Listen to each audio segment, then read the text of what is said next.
quick warning, this episode does cover some very disturbing and violent material, so viewer and listener discretion is advised.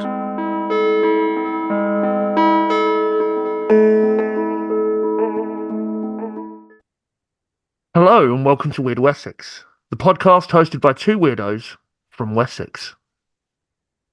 My name is Andy. And I'm Craig. Before we get started, I just wanted to say that we promised that we'd do weekly episodes for October, and well, we nailed it, didn't we? We ended up releasing 7 episodes. We risked eternal damnation with a Ouija board session, and we did a bonus top 10 movies episode, as well as around 100 shorts. So if you enjoyed any of that, please do consider joining our Patreon, where we have also released another episode that wasn't on the main release, where we told the chilling tale of the soap maker of Correggio, and you do not want to miss it. It's a good one, wasn't it, Andy? I like thinking, good, horrifying, scary. It was good. It was a good one. So we're going to, hopefully going forward, we hope to release bonus episodes on Patreon fairly regularly, at least once a month. The main feed's going back to fortnightly, I'm afraid. Currently, I just wanted to give a quick shout out as well. We've got 2 Patrons, Kaylee and Richard. And Kaylee has been a Patreon since the beginning, and Richard recently joined. So we just wanted to thank you both. We do spend hours on this show. And in cases like today's episode, this has taken me quite a few weeks to put together. It's been a tough one, as I've had to edit the story down to a reasonable length, and it's still really, really fucking long. But there it is. Didn't want to skip too many of the details. So what are we talking about today, Craig? Imagine a world where the very foundation of government is shaken to its core. A world where a single spark could have ignited a revolution, altering the course of history forever. Today we're diving into the explosive story of Guy Fawkes and the Gunpowder Plot, a daring attempt to overthrow the English monarchy in 1605. Join us as we try to work out how a man raised by a Protestant lawyer grows up to be not only a Catholic, but one that's willing to give up his life for his faith. Remember, the 5th of November, gunpowder, treason and plot. We see no reason why gunpowder treason should ever be forgot. Guy Fawkes, it was you that would have blown us all up. But the plot was discovered and the plot was dispersed. So hooray for the 5th of November, hooray for the Gunpowder Plot, hooray for the 5th of November, let Guy Fawkes be forgot. And I just want to credit as well. So we've been using a particular book for this one, which is called The Real Guy Fawkes by Nick Holland. Looks like that, in case you want to find it on Amazon or your local bookshops, I guess. So, I'm just going to take my mask off, actually, because I think it's going to get annoying to have it hanging on my head like that. Good idea.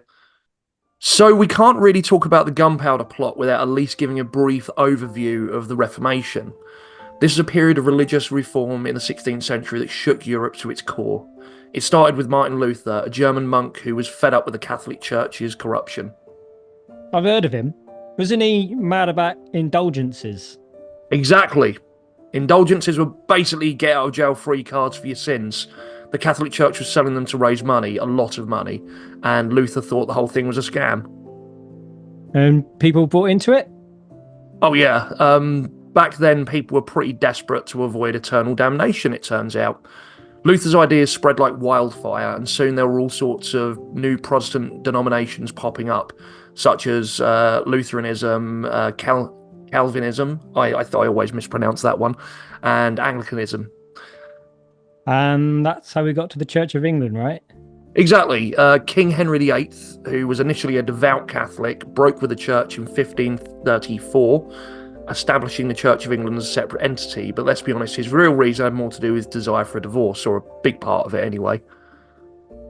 The Act of Supremacy gave Henry the power to appoint the Archbishop of Canterbury and dissolve monasteries and declare that he, and not the Pope, was the head of the English Church.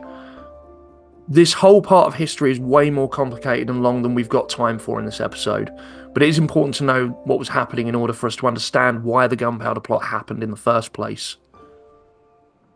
During Guy's time, it's important to note that it was a legal requirement to attend the Church of England services. Being Catholic, this was difficult and led to fines, imprisonment, and even death in some cases. These were turbulent times, with wars, rebellions and assassination attempts rife. So let's talk about Guy Fawkes. He was born on April 13, 1570, during the reign of Queen Elizabeth I. By the time he met his untimely end in 1606, James I was on the throne. Guy's parents, Edward and Edith Fawkes, were Protestants and lived in York, a city known for its paranoia and treachery. Edward was a lawyer in the ecclesiastical courts, and it's likely Guy was expected to follow in his footsteps. Growing up in York, Guy was exposed to a different world. He attended St. Peter's School from around the age of 6 or 7, where the headmaster, John Pullin, was a secret Catholic. Pullin probably influenced Guy and several other students who later became involved in the Gunpowder Plot. John Pullin was a Papist. This is someone who attends Church of England services but sees themselves as Catholic at heart. The average lifespan in Guy Fawkes' time was tragically short, with only around 40 years or so, and a shocking 20% of children died within their first year. It's no surprise then that Guy lost his father, Edward, while he was still a young boy. Despite his family's middle-class status and Edward's reputation as an educated and respected man, diseases and illnesses were rampant during their era. Edward passed away at the tender age of 45, leaving Guy, the eldest child, to become head of the household at just 8 years old. Intriguingly, despite his profession overseeing oaths and wills, Edward didn't leave one, perhaps suggesting it was quite an unexpected death.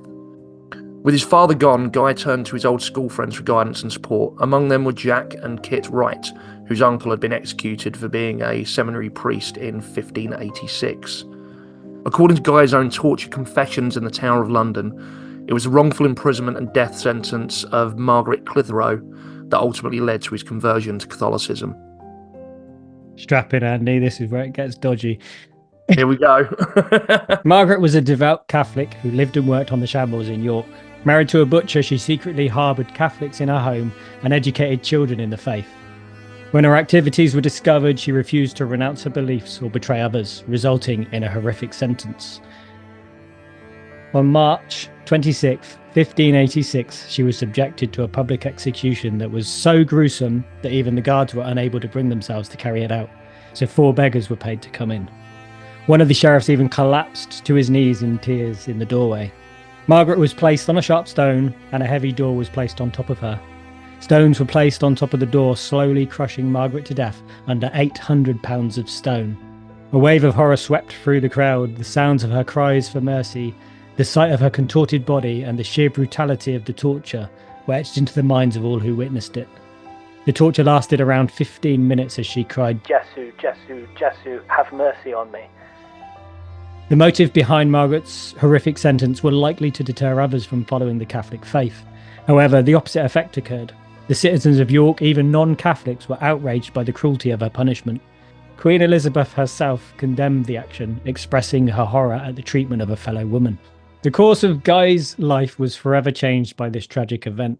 Scholarly pursuits and following his family's traditions in the ecclesiastical courts held little interest for him.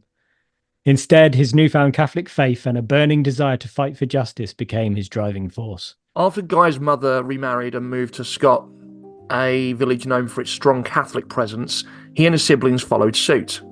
The year was likely around 1588, and their new stepfather, Dennis Bainbridge, was a well-respected Catholic recusant.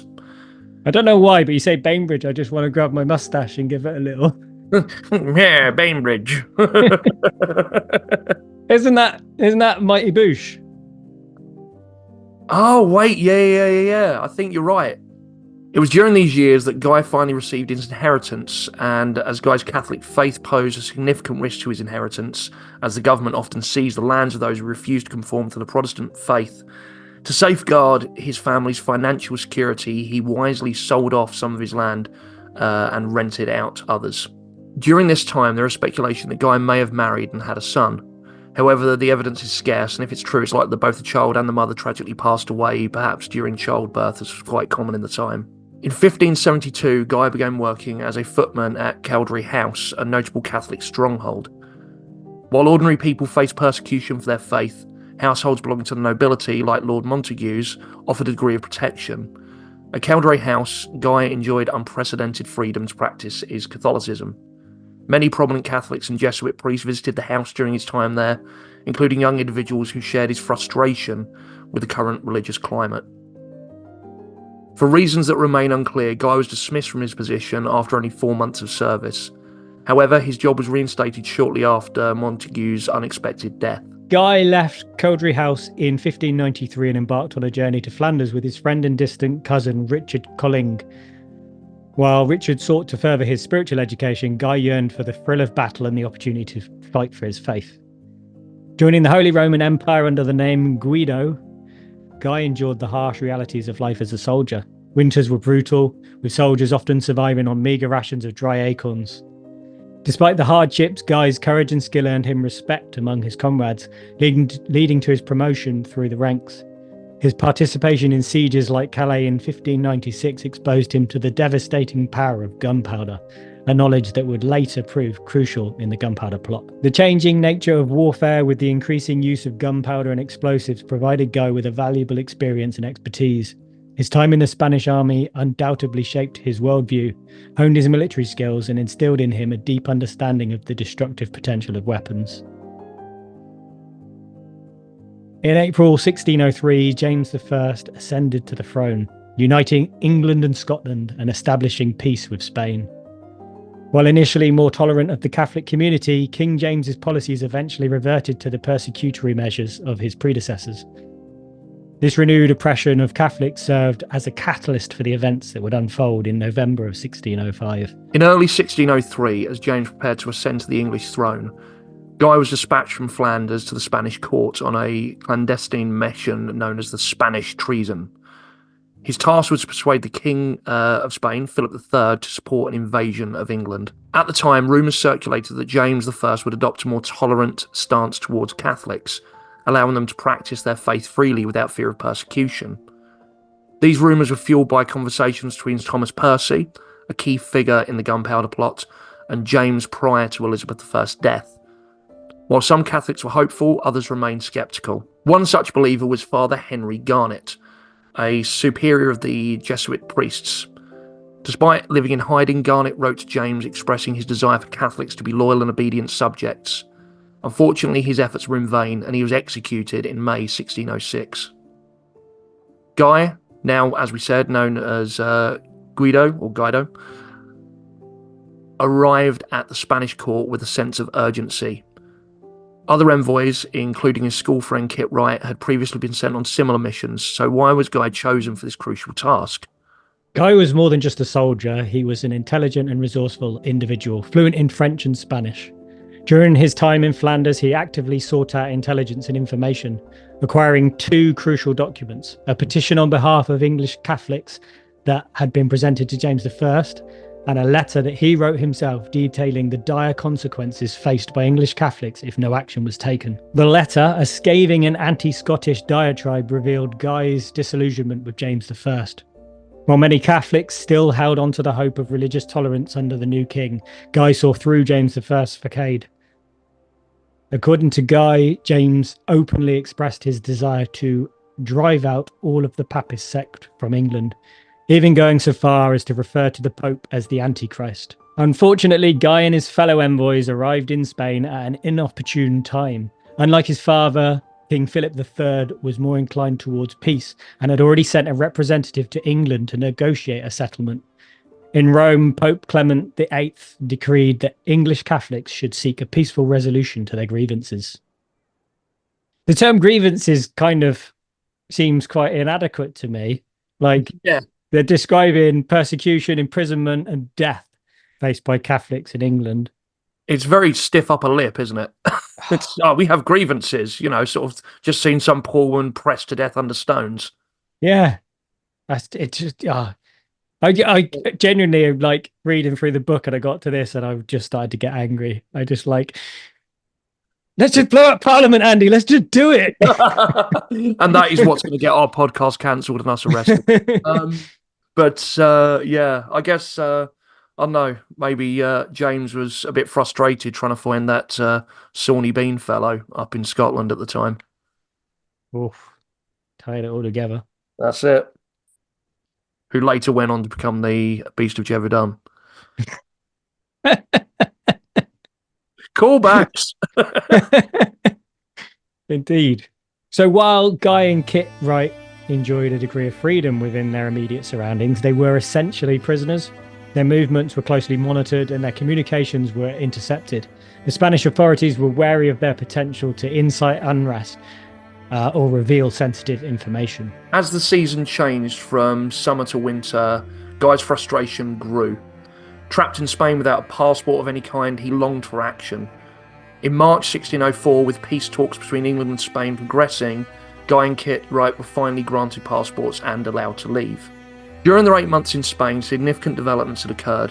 The 19-year Anglo-Spanish War had officially ended in August 1604 with the signing of the Treaty of London. However, the Catholic community in England faced continued persecution.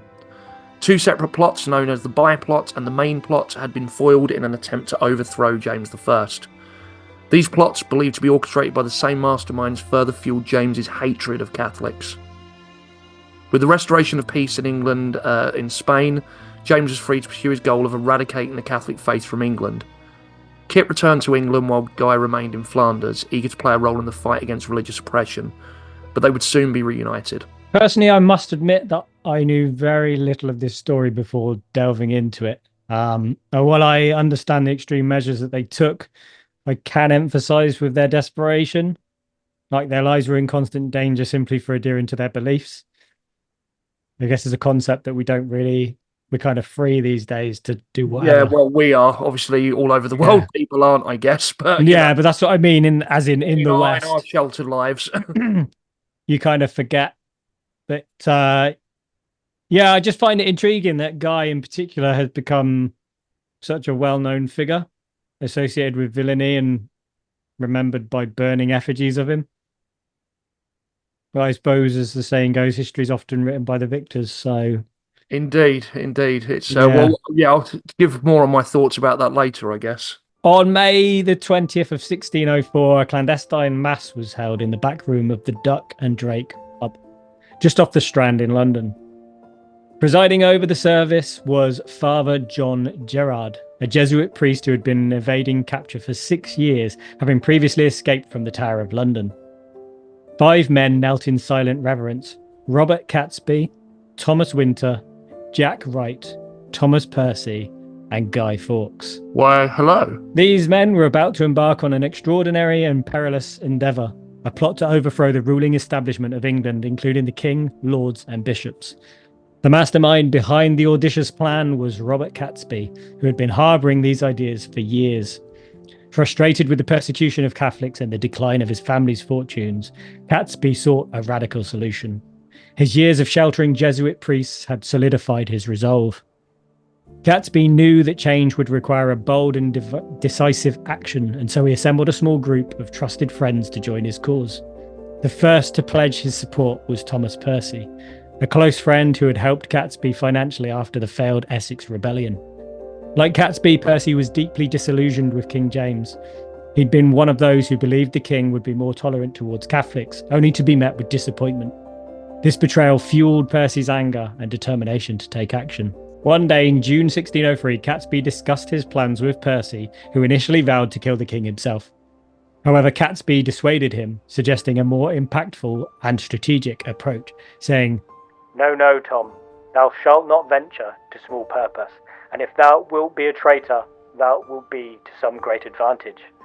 I am thinking of a most sure way, and I will soon let thee know what it is. Robert Catesby, the mastermind behind the plot, revealed his plans to Jack Wright in October. Wright, driven by a deep sense of injustice and desire to protect the Catholic community, immediately joined the cause. Their goal was not merely to kill the king, but dismantle the entire ruling establishment, replacing it with a Catholic-friendly government. The second recruit, Thomas Winter, a cousin of Robert's, was drawn into the plot by Catesby's passionate pleas. Catesby convinced Winter to abandon his plans to fight in Flanders and instead join the fight for religious freedom at home. He outlined his audacious plan to blow up Parliament House with gunpowder, arguing that this act of retribution would bring about the necessary change, in saying, "In that place they have done us mischief, and perchance God hath designed that place for their punishment." Winter was initially hesitant, fearing the devastating consequences of such a violent act. But he warned that failure would not only lead to their own condemnation, but also inflict suffering on their families and the wider Catholic community. To alleviate Winter's concerns, Catesby suggested sending him to Belgium to meet with the Spanish constable who was engaged in peace talks with England. If the Spanish constable would secure religious tolerance from the English king, the plot would be abandoned. While in Belgium, Winter was also tasked with enlisting Guy Fawkes to join their cause. Guy Fawkes returned to England, arriving in Greenwich and rowing up the Thames with Winter to Catesby's residence. There he was reunited with Catesby and their old school friend Jack Wright. Over the following days, Catesby painted a bleak picture of England, outlining the persecution faced by Catholics and the urgent need for change. He refrained from revealing the specific details of his plan until Thomas Percy arrived. As Percy entered the room, he exclaimed with frustration, "Shall we always, gentlemen, talk and never do anything?" His words echoed the sentiment of the others, who were eager for action. The Duck and Drake pub, a known haven for Catholics, provided a discreet setting for their clandestine meeting. Before joining Father Gerard for Mass, Guy and Percy joined their fellow conspirators in a solemn oath of fellowship and secrecy. Placing their hands on a book of prayers, they swore on pain of death and eternal damnation to keep their plans a secret. The five men entered the room where Mass was performed, and bread and wine sealed the bonds between them, and Father Gerard left, unaware of the monumentous plans about to unfold. The conspirators knew they needed a suitable property near Parliament House to execute their plan. They would need to tunnel beneath the building and plant enough gunpowder to cause catastrophic destruction. Simultaneously, they planned to seize the daughter of King James and install her as their puppet queen. Before parting ways, each conspirator was assigned a specific role. Guy Fawkes was tasked with the arduous task of mining the tunnels and procuring the necessary gunpowder. Initially, things seemed to be going according to plan.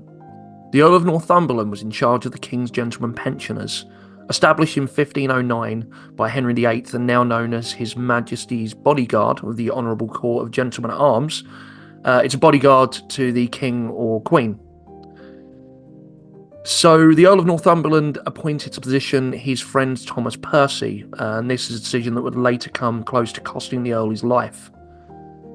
As a gentleman pensioner, Percy would be expected to spend time in close proximity to Parliament.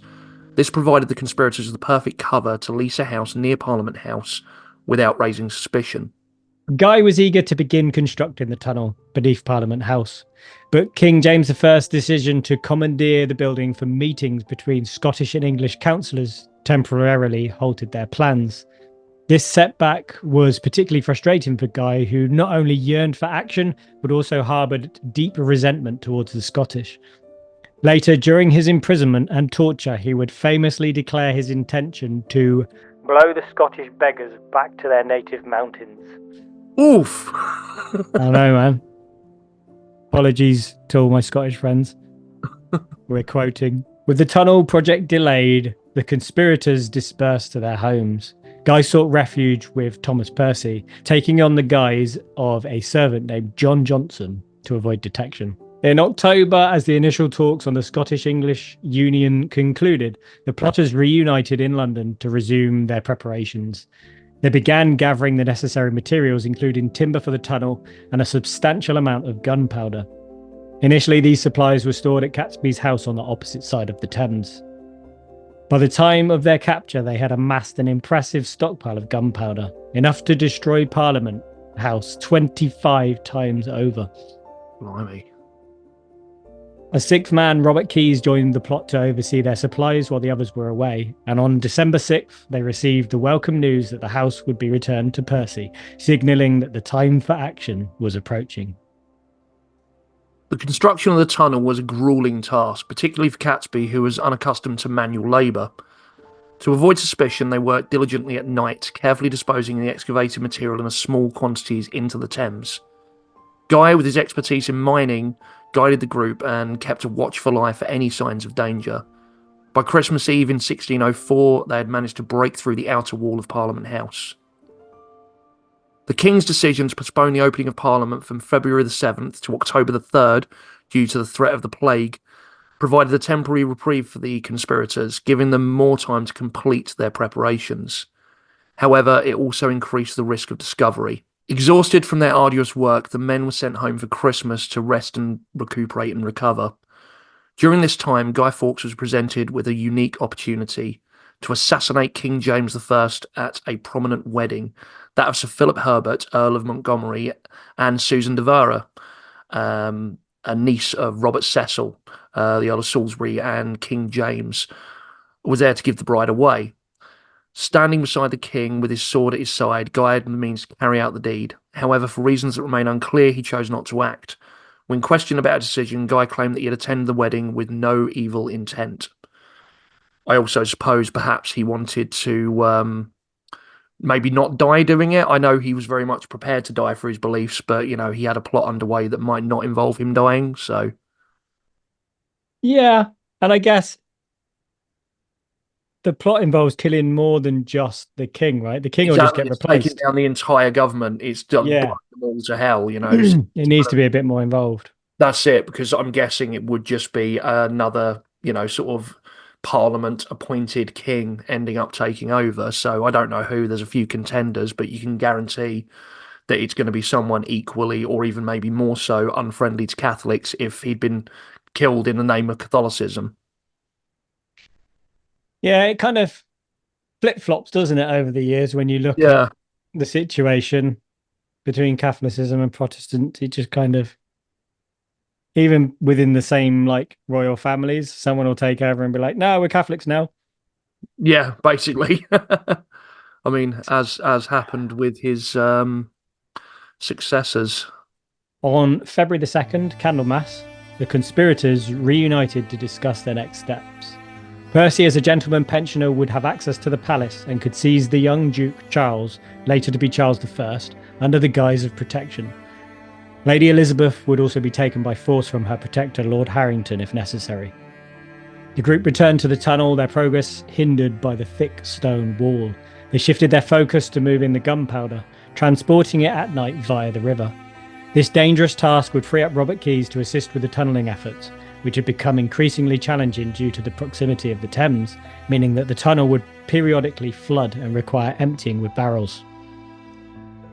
Guy recognised the need for additional help and recruited Kit Wright, Jack's brother, to join the plot. Wright's strength and physical capabilities would be invaluable in completing the tunnel. Another individual who may have joined the conspiracy at this time was Thomas Bates, a loyal servant of Catesby. Bates's involvement seems to have been primarily motivated by his devotion to his master rather than any strong personal conviction. Just before his execution, he claimed that his participation was solely due to his love for Catesby, which had led him to neglect his duty to God, king, and country. To ensure the success of their plot, Catesby realised the need for additional resources, including money and horses. In early 1605, he met at the Catherine Wheel Inn with John Grant, the brother-in-law of the Winters, and Thomas Winter's brother Robert. While John was easily persuaded to join the cause, Robert expressed scepticism about their chance of success without foreign aid or support from influential figures. Catesby, however, remained resolute, believing that their cause was just, saying, "There were no great men he would trust and no hope of foreign assistance." Robert Winters brought a significant financial contribution to the group, far exceeding Catesby's own wealth. John Grant, on the other hand, offered to provide the horses necessary for the kidnapping of Lady Elizabeth, which he had stabled at Warwick Castle. The tunnelling process proved to be challenging and fraught with setbacks. One day, a strange ringing noise alerted the conspirators to a potential problem. Superstitious, they applied holy water to the walls before continuing their work. However, a scraping sound soon followed, raising concern about spies or a possible tunnel collapse. The men decided to investigate the source of the noise. Yeah, boss. Hey, boss, what's this noise?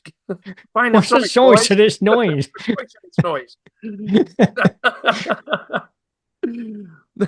The tunnel.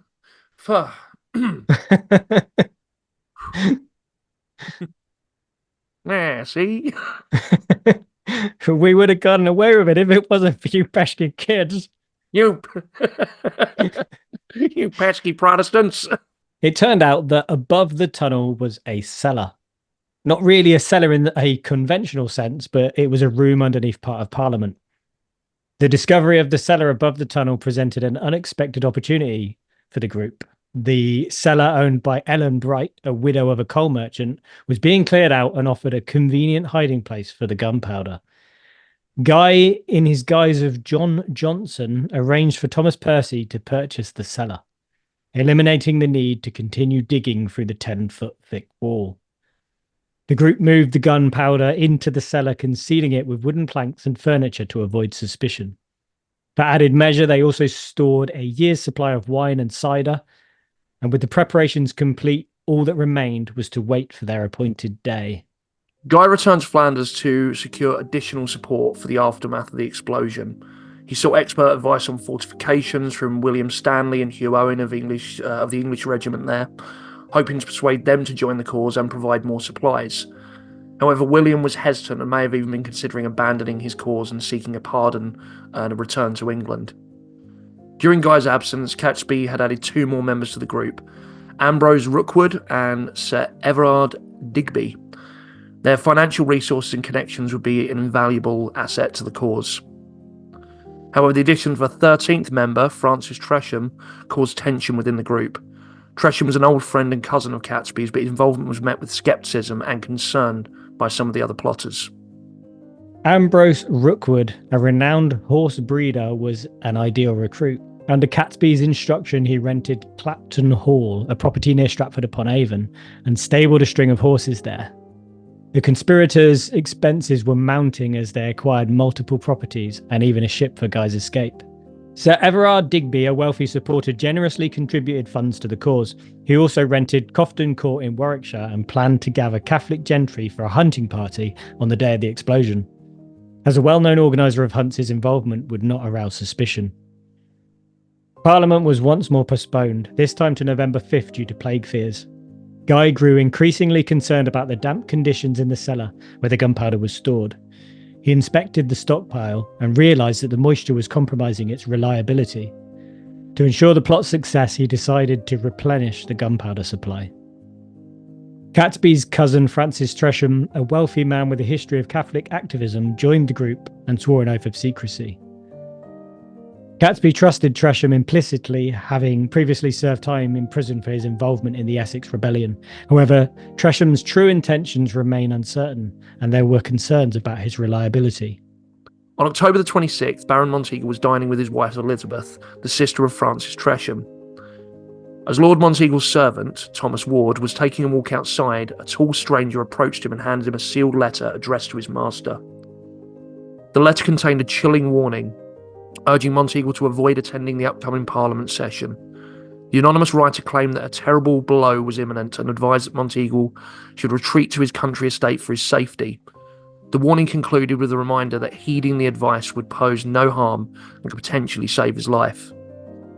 And we actually have the letter itself, the text from it. It read, "My lord, out of the love I bear to some of your friends, I have a care for your preservation. Therefore, I would advise you, as you tender your life, to devise some excuse to shift your attendance at this Parliament. For God and man have concurred to punish the wickedness of this time. And think not slightly of this advertisement, but retire yourself into your country, where you may expect the event in safety. For though there be no appearance of any stir, yet I say they shall receive a terrible blow this Parliament, and yet they shall not see who hurts them. This counsel is not to be condemned because it may do you good, and can do you no harm. For the danger is past soon as you have burnt the letter, and I hope God will give you the grace to make good use of it, to whose holy protection I commend you." Had Baron Monteagle ignored the letter's contents, the Gunpowder Plot may have succeeded. However, his decision to take action led to the foiling of the conspiracy and the arrest of the plotters themselves. Spoilers! Uncertain about the letter's implications, Monteagle immediately put on his spurs and rode the 4 miles in the dark to the Secretary of State, Sir Robert Cecil. Since the king was away hunting, it was decided to wait for his return before taking any action. The king was expected back at the end of October, which would still allow time to address the warning. Interestingly, Monteagle's servant Thomas Ward's sister, Margaret Ward, was married to Kit Wright, one of the conspirators. There were suspicions that Ward himself might be a Catholic spy, aware of the plot. Regardless, the day after receiving the letter, Ward met with Thomas Winter, a former employee of Lord Monteagle. Ward informed Winter about the letter's contents and Monteagle's reaction. So Winter travelled to Catesby's the next day, convinced that the danger was too great and that they should abandon the plot and flee the country. Catesby, however, was hesitant and sent Guy to inspect the cellar to see if the gunpowder had been discovered. Guy undertook the dangerous task without even knowing the full extent of the risk until he returned safely. The cellar remained undiscovered, but the question of who had betrayed them remained unanswered. Suspicion immediately fell on the newest member of the conspiracy, Francis Tresham. Catesby and Winter sent a message to Tresham and arranged a meeting at the Royal Forest of Epping Chase. There they confronted him about his potential involvement in the letter. Tresham fell to his knees and pleaded his innocence. And they believed him. The question of who sent the letter remains one of history's enigmas, with many theories circulating. Some even speculate that Thomas Winter himself might have been the traitor. Another theory points to Catesby himself as a possible culprit. Some claim that he was actually a spy for Robert Cecil all along, with a servant testifying to secret meetings between the two leading up to November the 5th. Faced with the revelation of the plot, the conspirators face a crucial decision: continue with their plan or flee for their lives. Guy and Catesby were determined to proceed despite the immense risk involved. On November the 1st, the king was shown the letter and, understanding the gravity of the situation, ordered a thorough search of Parliament and the surrounding buildings. On November the 4th, by the Lord Chamberlain, the Earl of Sussex, and Lord Monteagle himself. Oh, things are heating up, eh? Getting exciting, isn't it? Oh. Sadly, I don't think they'll heat up all the way. According to the plan, Guy would remain in the cellar with the gunpowder, while Catesby, Jack Bright, and Thomas Bates would ride north to meet Everard Digby. They would await news of the explosion before attempting to capture Princess Elizabeth. Percy and Keyes would remain near Parliament in case they were required. On the morning of Tuesday, November 4th, Guy, in the guise of John Johnson, made his way to the cellar where he would spend the day. He paced, sat, lied, but remained constantly alert, listening for any signs of intrusion. And that afternoon, his vigilance was rewarded. Footsteps, followed by the sound of a key turning in the door, signalled the arrival of the cellar's owner, John Wynyard, along with the Lord Chamberlain, the Earl of Suffolk, and Lord Monteagle. The men surveyed the room, noticing the pile of wood and the cloaked figure beside it. Suffolk asked who the man was, and Guy calmly replied in his northern accent that he was John Johnson, a servant to Tom Percy. His master had hired the cellar to store firewood and his possessions. Wynyard confirmed the story, and the men turned to leave, and the secret remained safe. However, as the men left the cellar, they discussed the situation. They questioned why Percy, who rarely visited London, would need so much firewood. They also wondered if Percy, as an ardent Catholic, could have been the one to send the letter to Monteagle. Having found nothing else suspicious that afternoon, they decided to return to the king and report their findings. Guy hesitated, torn between completing the plan and fleeing the country. He weighed the risk to himself and his fellow conspirators. Ultimately, he decided to consult with Thomas Percy. After meeting with Percy, they agreed they could not abandon the plot, no matter the danger. Percy told Guy that he would send Keyes to meet him later that evening. Guy returned to the cellar to await further instructions. Around 10 o'clock, a knock sounded at the door. Guy approached cautiously and opened it to find Keyes, who handed him a pocket watch from Percy before disappearing into the night. When later questioned about the watch, Guy explained that while a man of his standing didn't typically need such an expensive item, it was essential for determining the precise time to light the explosives when the king and lords were gathered above. Guy knelt and prayed to Jesus, Mary, and the saints for forgiveness for his actions. Shortly after midnight, he heard a noise outside and ventured into the dark street to investigate. A bright lamp suddenly illuminated his face, and a man knocked him to the ground. A brief struggle ensued, during which Guy managed to crush the man's hand and considered drawing his dagger. However, armed men arrived to assist the man, binding Guy's hands behind his back. The man entered the cellar, pulled aside the wooden panels, and inspected the contents of the barrels. They searched Guy's pockets and found touchwood and a match. The group leader approached Guy with a look of disgust, but Guy merely smirked. "You were lucky to find me outside the cellar," Guy said. "Otherwise none of you would be talking about it now, because you'd all been blown sky high." Yeah, I was going to say on that as well, I find it interesting that they found touchwood and a match. Like, the whole plot hinged on one fucking match. Yeah, that's it. You know, you do that bit where you strike and it breaks. Like, well, fuck. Well, I guess we're not blowing up Parliament tonight, guys. Yeah, no. Any offies open? You know, get a box Mad. of matches. Yeah. By 4 a.m. on November the 5th, a naked and bloodied but defiant man was dragged to see the king in the royal bedchamber, accompanied by Robert Cecil and the Earl of Sussex. Once he was stripped, it became clear that the man known to the interrogators as John Johnson was a Catholic by the discovery of a crucifix, rosary beads, and a hair shirt, which was a religious garment worn by Catholics as a reminder of Christ's suffering. His association with Thomas Percy had already implicated Thomas, and Percy's close friend, the Earl of Northumberland, was also implicated. Guy looked the king in the eye and declared that his only regret was the failure of his plan. In response, he was subjected to a barrage of slaps, kicks, and punches, but he remained steadfast in his declaration. He said, "A desperate disease requires a dangerous remedy." in a later sermon delivered after the news had spread, William Barlow, the Bishop of Rochester, described Guy as a bloodsucker and labelled him the devil of the vault. Barlow insisted that Guy had sought to bring down the sun and the moon, not from heaven to earth, but to the bottomless pit where he and Satan resided. Wow. That is some hatred, but he's sounding more and more of a badass as this goes on, you know. By morning, word of the failed plot had spread. Kit, encountering Lord Monteagle, realised something was amiss and headed straight to the Duck and Drake, where Thomas Wintour was staying. Wintour instructed Kit to find Percy and warn him. When news reached Percy, he headed north, joined by Robert Keyes and Ambrose Rookwood. At this time, the only name known besides John Johnson was Thomas Percy, and John Lepton had been tasked with hunting him down. Thomas Wintour, perhaps out of bravery or resignation, decided to remain in London.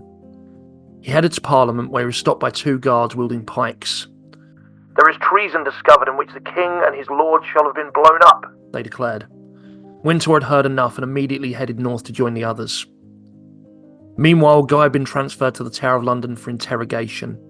He knew his task was to remain quiet for as long as possible, giving his fellow plotters a chance to escape and perhaps find another way to restore Catholicism to supremacy.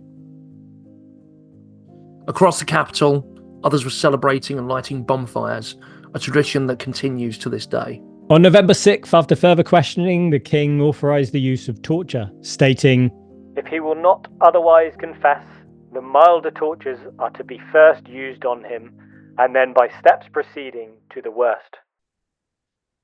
The first instrument of torture was the manacles, chains fastened to the walls that extended the prisoner's arms vertically.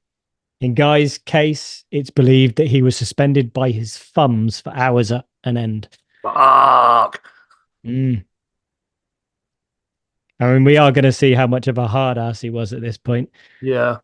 He was then placed in a cell known as the Little Ease, a cramped space measuring 4 foot high, 16 inches wide, and 2 foot long. This cell prevented its occupant from standing, lying down, or sitting comfortably. In addition, Guy was subjected to beating, sleep deprivation, and food deprivation. But despite these extreme measures, he refused to break.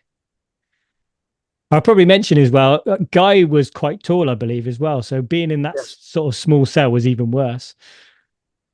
So meanwhile, you and I don't have. Sorry? It's a problem you and I don't have.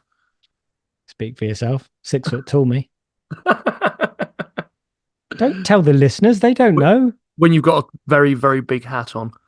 Yeah. Meanwhile, the remaining conspirators headed north, deciding to proceed with the plan to kidnap Elizabeth. The hunting party arranged by Sir Everard Digby did not attract as many people as it hoped. Only about 80 people attended, but when the true purpose of the meeting was revealed, many left, reducing the number of participants to around 40. The plotters' spirits were dampened by the lack of support. Fresh horses were needed, and so they first headed to Warwick Castle, where John Grant kept some of his horses. They exchanged their horses for fresh ones, but this alerted the Sheriff of Warwickshire. The Sheriff arranged a large group of armed men to track down the raiders. When rumours from local villagers named some of the raiders, the Sheriff sent word to London and informed Robert Cecil. Cecil connected the dots and issued arrest warrants for Robert Catesby, Ambrose Rookwood, and the Wright brothers, Thomas Wintour, Edward Grant, and Robert Ashfield, believed to be John Grant and Thomas Bates under different aliases. By the night of November the 7th, as the raiders spent the night at Holbeck House, the home of Stephen Littleton, many had abandoned the party, including Everett Digby and Thomas Bates. The hopelessness of the situation had finally taken its toll on Catesby.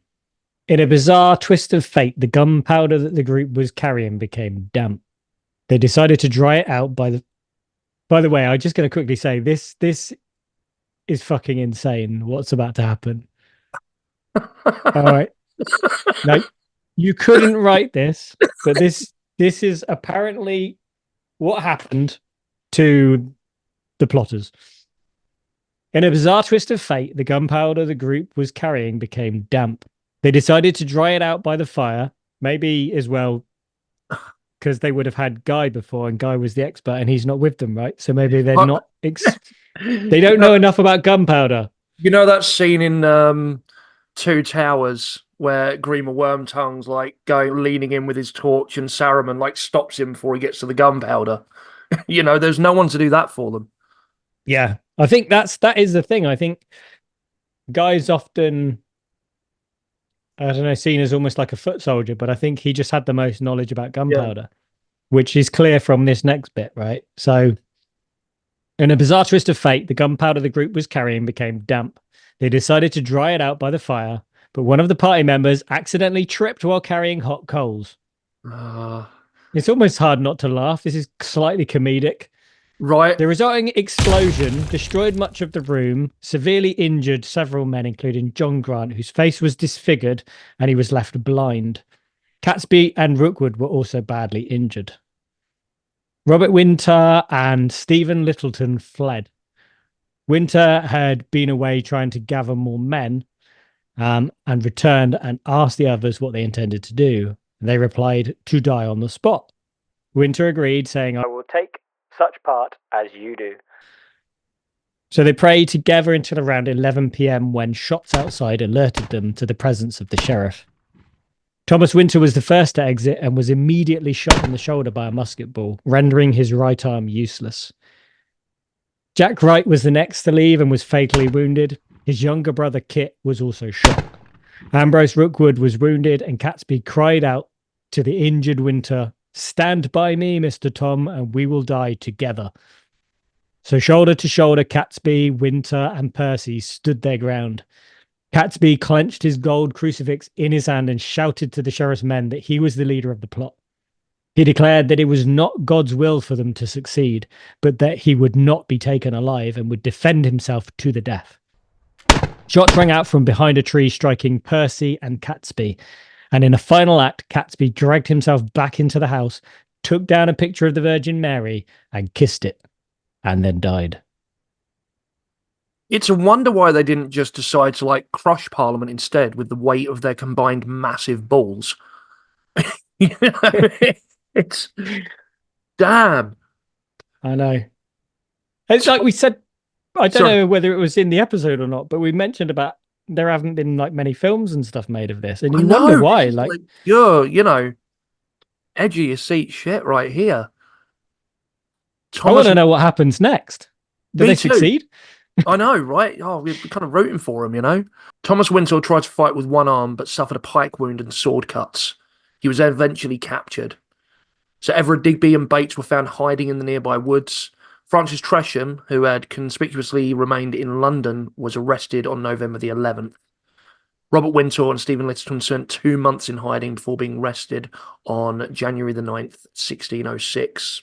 On the same day, Guy's torturers realised that he was not John Johnson, but Guy Fawkes, the man who had participated in the Spanish treason. Despite his refusal to name the other conspirators, he was subjected to the worst of the torture devices, the rack. By November the 9th, Guy remained in the dungeon, unaware of his friends' fates. His hands and feet were tied to separate cranks which stretched his body as they were turned. His limbs were stretched, joints popped, sinews snapped, and bones broken.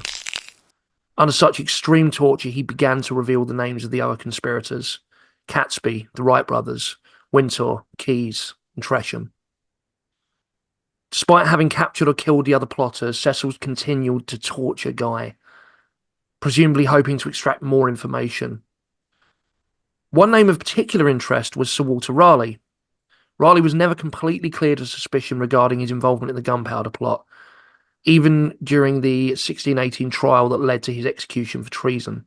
Tresham himself seemed to have received preferential treatment. Despite his name being revealed by Guy 3 days earlier, his arrest was delayed. He was allowed visits from his wife and servant while imprisoned in the Tower, and his lands were not confiscated. However, his death remains the most perplexing aspect of this story. Unlike the other conspirators who died in action or were executed, Tresham passed away in his cell. The official cause of death was a painful intestinal blockage, yet there are persistent rumours that this was fabricated. Some speculate that he was secretly released from the Tower and allowed to start a new life, while others believe he was poisoned. There were even reports of a man resembling Tresham appearing in Calais that month.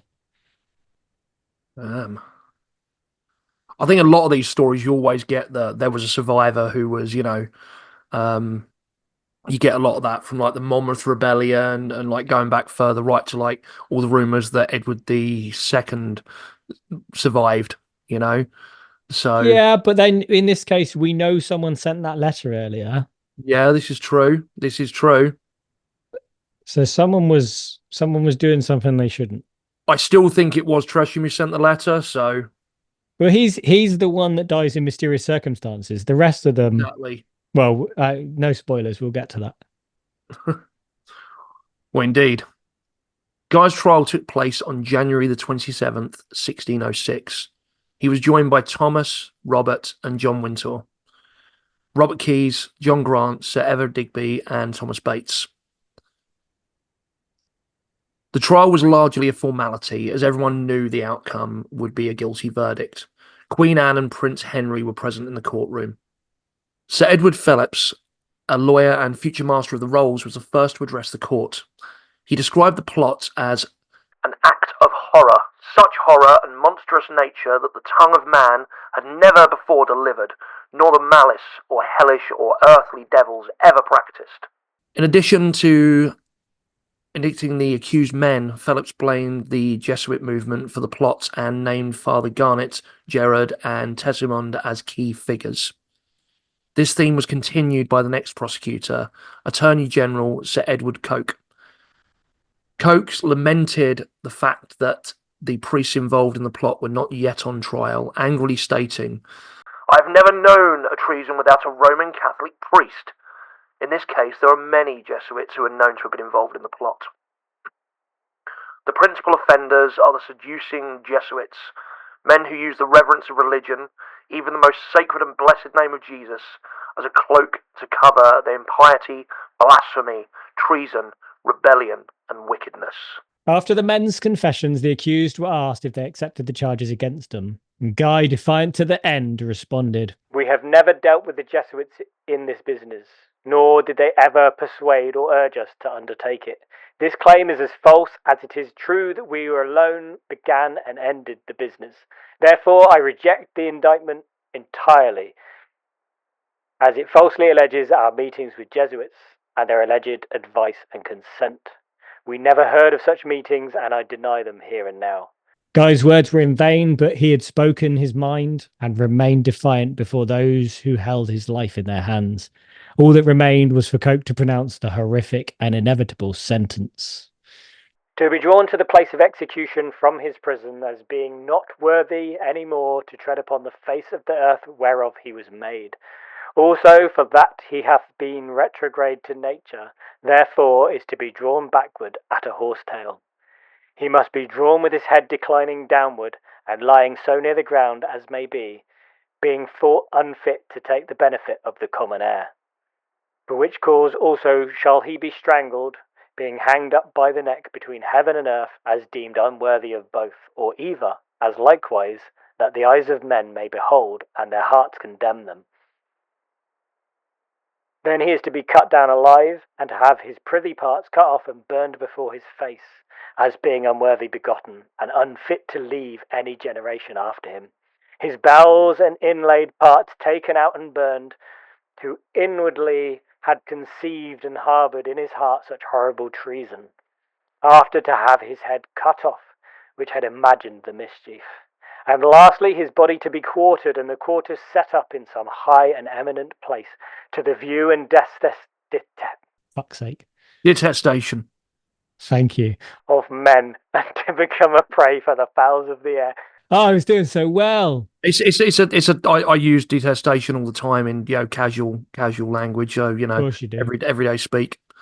Whenever you talk about me. Basically, yes. It's all right. I say Craig. He holds a detestation for long, wordy bits on the podcast. What are you on, Jeopardy? Use it in a sentence.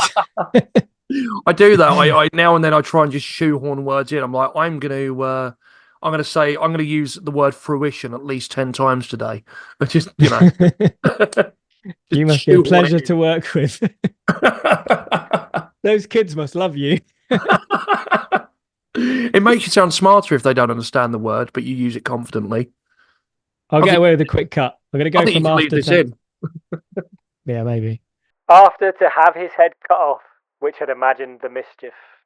And lastly, his body to be quartered, and the quarters set up in some high and eminent place, to the view and detestation of men, and to become a prey for the fowls of the air. Guy knew this sentence would be passed, yet terror still gripped him at the moment those dreaded words were spoken to his face. Digby was the last to be tried and the first to be executed.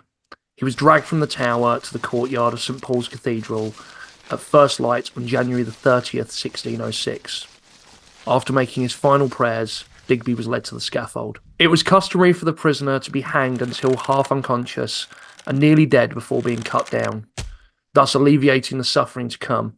However, Digby's executioner, either acting on orders or through their own cruelty, cut him down almost immediately, prolonging his agony. Digby banged his head when cut down, which may have stunned him slightly, but it is said that when his heart was ripped out with the traditional cry of, "Behold, the heart of a traitor!" he still had enough life in him to call back, "Thou liest!" Again, balls of steel. Also, they executed that day Robert Wintour, John Grant, and Thomas Bates. Catesby's death at Holbeck House did not spare him the wrath of government. An order was sent by the Privy Council for his body to be exhumed from the grave and subjected to the gruesome punishment of hanging, drawing, and quartering. His head was placed on a pike, not on London Bridge, but atop the Parliament building itself, alongside the head of Thomas Percy. Guy endured one more sleepless night, spending it in prayers for a quick and merciful end, and for the eventual success of the cause he so passionately believed in. Guy faced a much longer journey on January the 31st, as he was to be executed at Westminster Yard, in the shadow of the building he had hoped to destroy.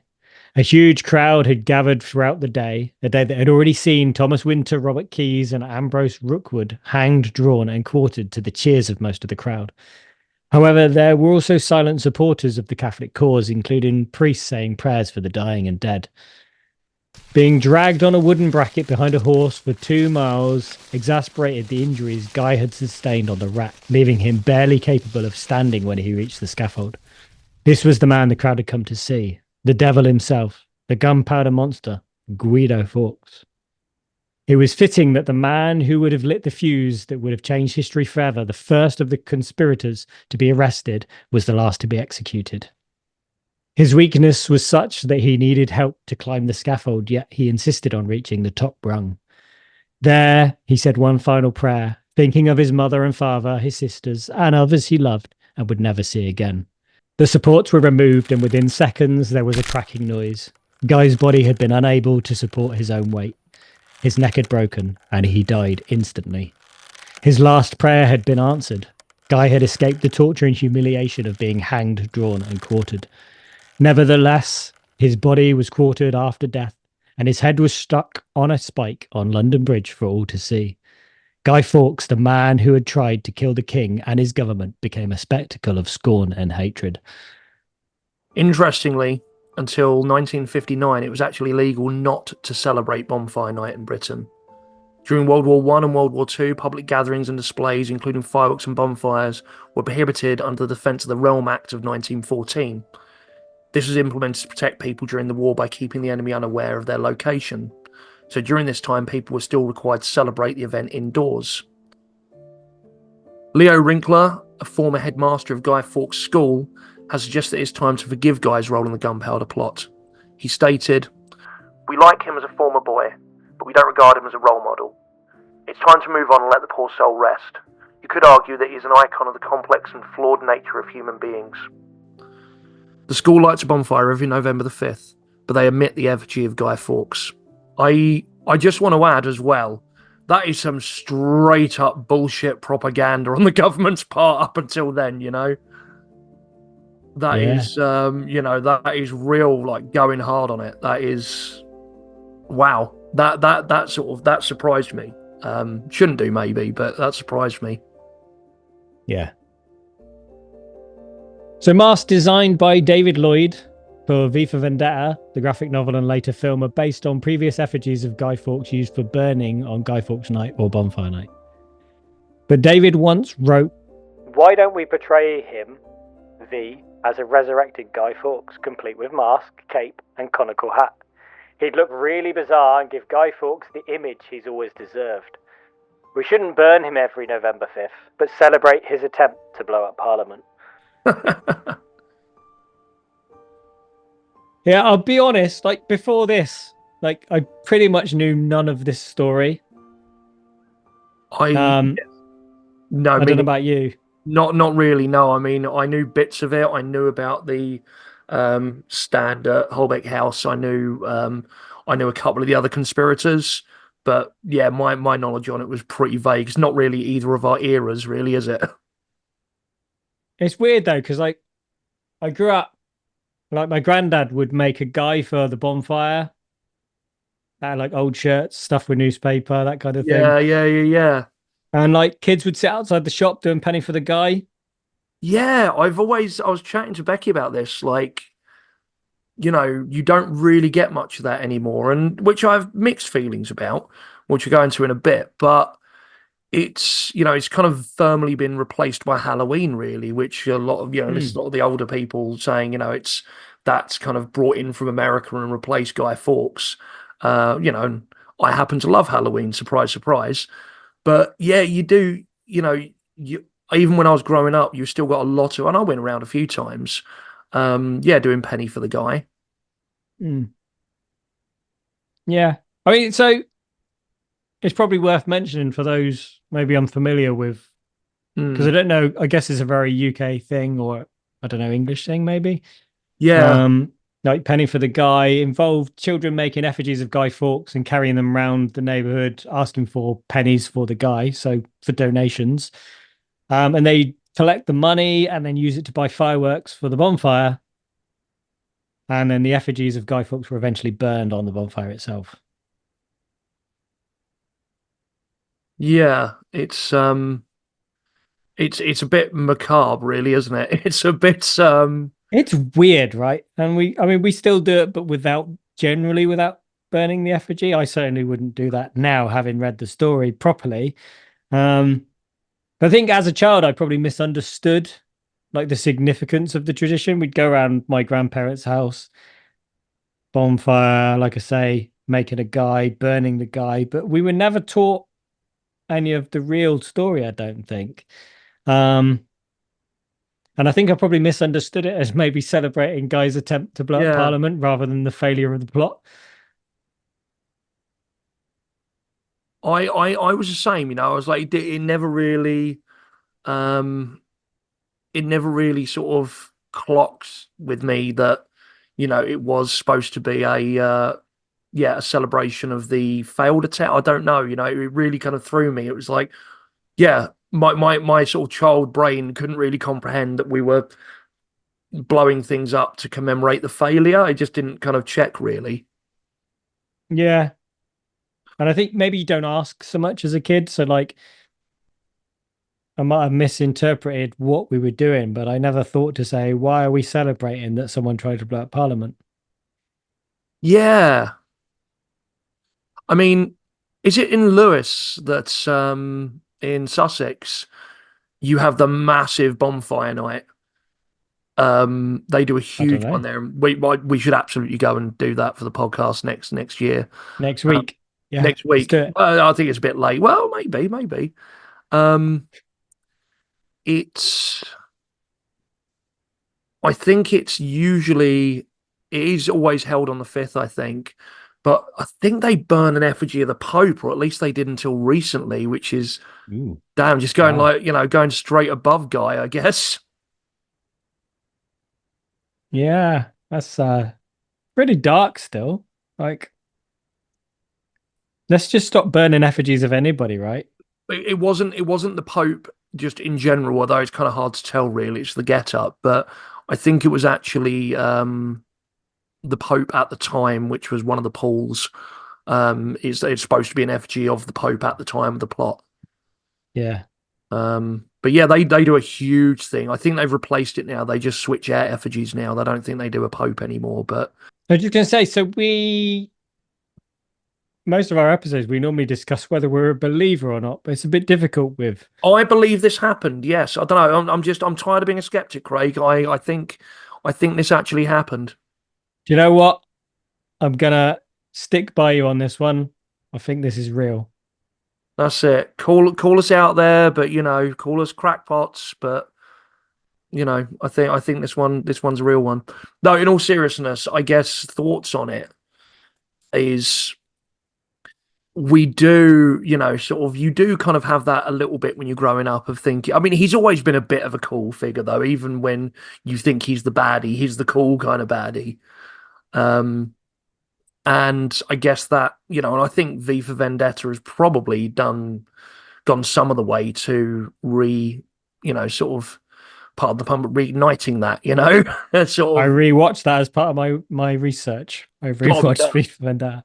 Gotta be Great done. film. I didn't know if it'd stand up, but yeah, it's just good. He's really good. And obviously you see things, sort of people online for better or worse have adopted that, from anonymous to basically anyone that utters anything outside of the norm decides to post a picture of a guy with a Guy Fawkes mask on. It's kind of a bit overdone in that sense now, says the guys that started the podcast with Guy Fawkes masks on. Yeah, I mean, I don't know whether it's like there's all these ideas about who was really behind the plot, there's ideas that it was always an inside job from the beginning as well. Like, do you believe any of that stuff? Are you? Yeah, I mean, it's a conspiracy theory of the time, I guess. I mean, I could see it in some ways. Like, maybe it was you've got a king who loves throwing accusations at people and stirring up hatred, witches, Scottish people, and Catholics, mostly Catholics. It would be kind of in his interest in some ways to have this plot nearly happen, but then that is a lot big risk to take. But, if you're going to catch him, if you've got someone on the inside, it is a really good way to say, look, this is why we're, prosecuting the Catholics. This is why we're persecuting them, So But I could then kind of buy that in a way. quite dangerous though. We saw what happened when someone trips over with a hot coal. Exactly. That was with a small amount. So yeah, maybe. I mean, it was dangerous, so that goes against it. I mean, you could say, oh, but they knew that he'd get caught before he did it. But you still might blow up Parliament, even if you're not killing anyone. You might accidentally blow up Parliament, and yeah, you've caught some Catholics. But again, maybe that didn't bother James too much. Maybe that was a risk he was willing to take to pursue his. This guy honestly thought he was like God's avenging angel almost. He Yeah. thought that you know, he was the representative of God, and Yeah. he was there to punish the sinners. His whole fucking life was about that. He's also got enough gunpowder to blow up Parliament 25 times. I think, and this is off the top of my head now, but I think they said that would have blown up an area of something like 500 meters around Parliament as well. So even if it had gone off accidentally at that point, like the loss of life would have been pretty big. Some of you may die. This is a risk I'm willing to take. I don't know. They're all like all his men. No, people in no. the I, area. to be honest, you're probably Yeah. right. You're probably right. But as conspiracy theories go, I kind of like it. But they may not have meant it to go so far, but they may have been aware that something was going on a little bit earlier, and they Yeah. wanted it to play out a little bit more. But yeah, maybe not. Maybe it was just, a really well hatched plot that unfortunately, or fortunately, however you look at it, whose side you're on came apart at the last minute. Yeah, and I can buy the Tresham thing. I think maybe he had reason to protect his family Yeah, and sent that letter potentially innocently. Maybe he was genuinely part of the plot but wanted to protect the family. yeah. He sent the letter, and that was the kind of unraveling of the plot, I guess. But whether he escaped or got poisoned or what is... If I was in his position, and clearly they had funds to burn through, I'd have probably sent some people to go and maybe just grab him and stop him going to Parliament that day. Just before it happened or something. But then if it wasn't him, who else could it have been? That's true. That's true. He'd have had to have recruited someone else, and the more people you invite, as we found out, the more likely it is to go wrong. And in a folklore supernaturally sort of edge to it, I guess, he was that unlucky 13th member of the group, wasn't he? Yeah, I'm glad you picked that up. He was the 13th member. Ocean's 13. Yep, yeah. Did you think I overlooked that bit? You never know. But yeah, sort of the 13th, person to join the group. It's the 13th, great film.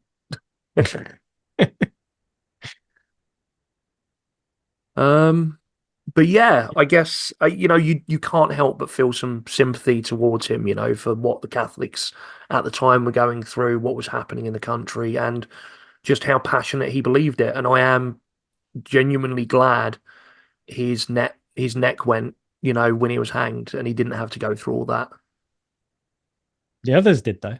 They did, but they didn't get tortured like he did either. So I think he maybe deserved the break. Again, pardon the pun, a little bit more than not that the others didn't. It's horrible anyone going through that, but given everything he'd gone through for months. Yeah, I think it is quite fitting that he managed to at least not endure everything they were, because they'd have made it extra slow for him. Yeah. You almost imagine the other death, the one that was deliberately cut down. That sounds more like what they would have done to Guy. 100%. But his neck broke, so it was too late anyway, I guess. Yeah. Yeah. I mean, the other thing I wonder is why Guy Fawkes is the name we all know. The other names are sort of known, but not so well known. I think he became, because he wasn't the leader of the plot. And as again, growing up, you all think he's the leader of the plot, but it was genuinely a group effort in that sense, wasn't it? It wasn't his idea to do the plot. I guess he knew the most about gunpowder. Yeah, he was responsible for the actual action on the day, or what would. And then because he was caught, he was the one that was tortured for the longest. Exactly. He was the one that, sort of was the first one there, the one that was dragged to meet the king. He's the one that's, he became the face of it. Yeah, it's kind of interesting that he became the name that everybody knew. And there is some cool martyr, I guess. There are some cool names in that group, but I think his is still the coolest. Yeah. But yeah, I learned a lot from that because, as I say, I didn't know the story beforehand. I know it's not really folklore or necessarily weird, but it is it is part Wessex. it is part of our national folklore, you know. It is genuinely, I'd say, folklore. You know, so much has been built up, like an entire festival has built up around, Yeah. you know, for hundreds of years. One that we do still practice, even if we don't burn a Guy effigy, even if we don't say the poem anymore, even if we don't tend to do all that, it is still there now, and is part of our sort of national heritage and psyche. So yeah, I'd argue it's definitely folklore. Yeah. I should probably put that at the beginning so that people know to keep listening. This was a long one, guys. Sorry. Yeah, thank you for those who have stuck with us. This we do genuinely love doing this podcast. Well, speaking for myself here, but I'm assuming Craig does as well. I'm here at gunpoint. That's it. That's it. Andy's actually rigged my studio with gunpowder. Tunneling underneath it diligently. But yeah, we genuinely do love doing this and researching. But you know, and Craig, you did a great job on this one. And this one though, I've genuinely really enjoyed reading along and, you know, sort of telling you, I really enjoyed learning about it, like more than usual. And I do enjoy it pretty much every time. Not necessarily all the subjects. Enjoy maybe is the wrong word, but yeah, I've really liked learning more about this. So. And I do recommend, if you do want to know more, there really is more. I know this was long, but the Real Guy Fawkes book by what was it, Nick Holland. I've cut a lot from this, and there's a lot of names in this story, and I've tried to keep it to like the crucial names, if you like, but there's other names and stuff that goes on that if you want to know more, it's well worth a read. Like it's one of the best things I've read in a long while. Yeah, so should we do some weird news? So what have you got for us, Craig? Greek resident guilty of entering homes to smell shoes. Ooh. Was he there to suck on toes as well? No, that was a different one, wasn't it? Yeah, I think that's one we covered before. Was that in America? Yes, that was actually, yeah. Yeah, so this one is it's a fairly short story. 28-year-old defendant told the Thessaloniki court that he was unable to explain his behavior, which he said had caused him great embarrassment. So yeah, a judge in northern Greece on Thursday imposed a suspended 1-month prison sentence on a man convicted of disturbing his neighbors by repeatedly sneaking into their properties to smell their shoes. He stressed that he had no intention of breaking the law or harming anybody, and neighbors testified that he never displayed any signs of aggression during his nocturnal visits. The man was arrested before dawn on October 8th in the small town of Syndos, about 15 kilometers or 9 miles west of Thessaloniki. Police had been called after a neighbor found the defendant in his front yard sniffing his family's shoes, which had been left outdoors to air. Wow, they were so stinky you had to leave them outside to air. The court heard that there had been at least 3 similar incidents in the past 6 months, despite neighbors having asked the defendant's family to get him to stop. The man was ordered to attend therapy sessions. I think that's a good call. I mean, I'm not kink shaming, I'm kink asking why. It's kind of embarrassing though when they asked the family to ask him to stop. Like, just sort him out. Tell him to. Yeah. You know. I mean, if he wants to come on the show and defend himself, then let us know. That is he can come record in your studio. That is a specific thing though. Just not just smelling shoes.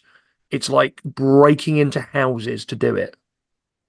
But the one where he was caught, the shoes were outside. No, this is true. So it's okay. Fair game, you know. And it says there were 3 similar incidents. So I'm suspecting that he's sniffing shoes outside people's houses, but it says he was breaking.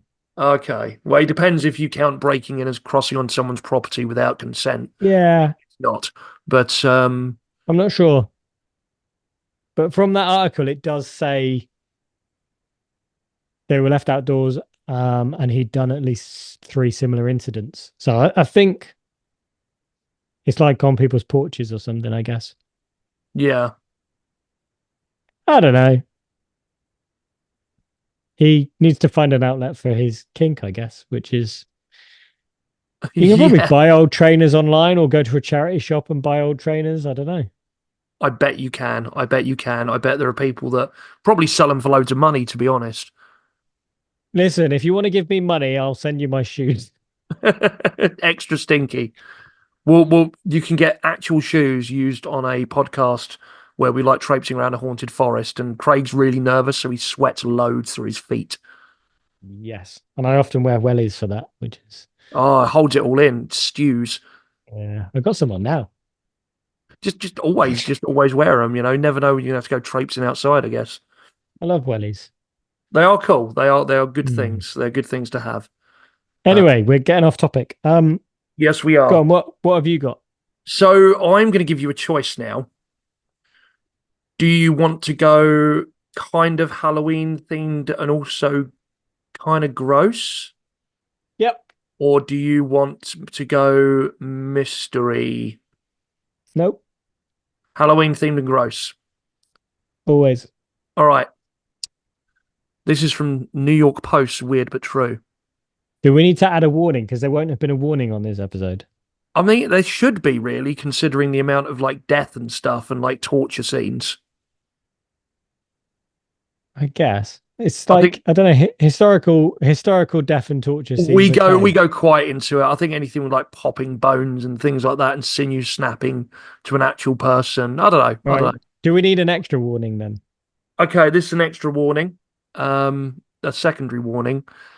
It involves blood. No, I'm out. Okay, cool. And me. Ready? Got it. This article is about a Brazilian beauty queen, and it's titled, Uh-huh. I used my period blood for a Chucky Halloween costume.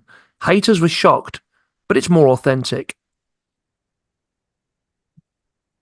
I think as a fan of Chucky, I'm just gonna say ew. She just wanted to have a bloody good time. Hey. Oh, come on. A Brazilian beauty queen celebrated Halloween hardcore this year when she embellished her Chucky costume with her own menstrual blood, a move that divided her fan base. I received a lot of criticism from friends and even family. Larissa Simpani, who boasts more than 600,000 Instagram followers, told Jam Press of her gory get-up. What inspired her to pour her own plasma onto her outfit? Wow, I love the language here. The Rio de Janeiro native explained that she loves to go beyond the ordinary with her costumes, adding that her own blood seemed like the perfect choice to make the look more realistic and visceral. Photos show the bombshell donning a skimpy ensemble that invokes the Child's Play villain's signature rainbow sweater and overalls, with her blood artfully spattered across her face and body. I'm glad they said Child's Play and not just calling the films Chucky. Gorkas took issue with the influencer employing said secret ingredients in her killer doll cosplay. People found it strange and felt it could bring bad energy, lamented Sampani, who said that she received flack from relatives and pals as well. She ultimately wanted to give the costume a more authentic look. I thought using my own blood would make the look more real and even more shocking. I think Halloween is about breaking free from conventions and exploring the darker side of oneself. That's not the only unique Halloween Eve custom practiced by Simpani. She also vows to abstain from sex for 7 days leading up to October the 31st. A lot of people don't understand the meaning of this for me. For me, it's an important tradition. I won't give it up. I'm assuming it's giving up that she won't give up. Simpani and her sister Rafaela, known as the X-rated Kardashians online, reportedly make more than $10,000 a month sharing kinky content on OnlyFans.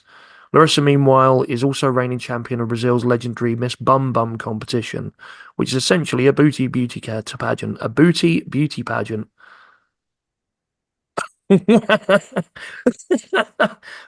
In fact, the galootly endowed gal, that's the language here is phenomenal. Is both such enormous. I'm just not going to just keep reading about her bum. You love it. I mean, I've never actually seen it. I'm sure it's nice. Um, How can you be sure? Fed up with hater, Sampani took X-rays at scene. Oh no, that's still talking about her bum. Apparently she's been accused of that being fake as well, but that's neither here nor there. That's up to her. But yeah, so that is the story. Wow. That is a lovely, gross Halloweeny one. That's I realise this is going out after Halloween, so a little callback to Halloween for you. Not by much. This will go out on the 5th. So 4 days later. Fair enough. Fair enough. For those of you who just want that extra little bit of Halloween left, that is a gift from us to you. And that about wraps it up, I think, doesn't it? Not quite. Go on, Craig. Just had a notification on my phone. Yeah. About our most engaged followers on Facebook. Oh, really? You know who number 1 is? Who is it? You're going to be embarrassed. Is it me? It's you. Yep. Andy is our most engaged. I just love everything those guys do in Weird Wessex. It's just kind of, I think we should all aspire like to a be more fucking circle jerk at this point, isn't it? It is. It is. Fine. I will not like anything that we do ever again. Someone's got to.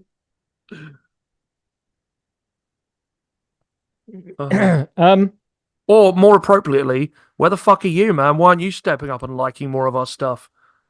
I'm the one who posts it all. You can still like it. God, just not committed. Not committed enough, yeah. I spend all my life on this.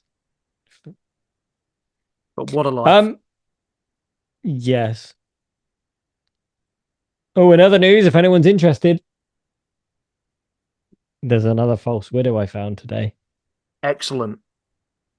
There's a new one that lives in the basket in the corner. So we've got the one in the window, the one on the bow, and now the one in the basket. So that's at least 3. The one that bit me is in the cupboard, actually. So that's 4. If any listeners get this far, and we want to give you something special, you have the honor of naming the 4 false widows in Craig's studio. So give us some good spooky names for them. Wow, that's an honor. So false widow, keep us going. If just £3 a month can ensure that the false widows have a heated studio to stay in and a chance to feast upon Craig's succulent. I can't afford to heat the studio. Fucking cold in here. You heat it with your body heat by making more podcast episodes. There is that, yeah. Oh, and when we recorded the other day, there was that massive wolf spider that I haven't seen since that ran literally at me. Which is weird. Just came across the floor and like, what the fuck are you doing? So yeah, that about wraps it up for us, I think. Thank you again for listening, watching, however you're consuming this content. It means a lot to us. Craig, give the socials one last plug.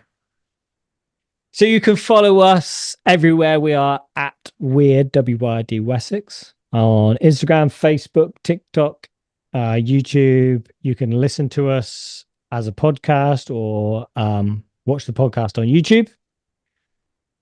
We also have some new merch available on our Redbubble store, so you can get Stay Weird t-shirts, Weird Wessex, along with the other ones that were already available. Yeah, I think that's about it.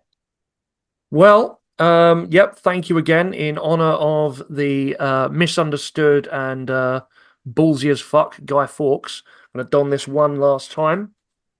So, until next time, stay weird. And me.